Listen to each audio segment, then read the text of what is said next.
Et c'est normal que ça soit compliqué. Mais, comme vous l'avez eu à le remarquer, elle a quand même été votée à l'unanimité des membres de l'Assemblée nationale, ce qui n'est pas une chose facile non plus.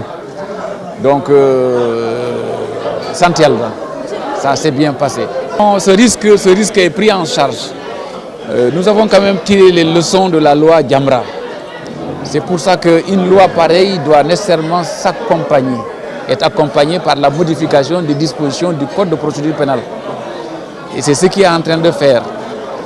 Et nous allons terminer ce travail-là et il sera présenté très prochainement à l'Assemblée nationale.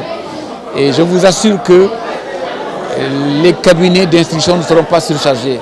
Ma mission première quand je suis arrivé dans ce département, c'était justement de désengorger les prisons.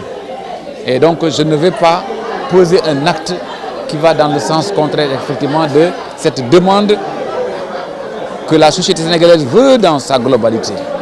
Je peux vous assurer que vous verrez que les mesures d'accompagnement qui seront amenées serviront à empêcher effectivement cette dérive-là. Les perspectives d'avenir sont très promoteurs.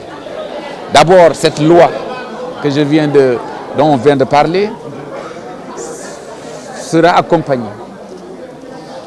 Et vous savez également que nous avons comme perspective, ayant été instruit en ce sens par le chef de l'État, de vraiment vider les tribunaux, de vider plutôt les prisons. Nous allons très prochainement mettre en place ce qu'on appelle les bracelets électroniques. Et cela permettra aux gens d'être condamnés, de ne pas aller en prison. Et même mieux, de continuer à travailler.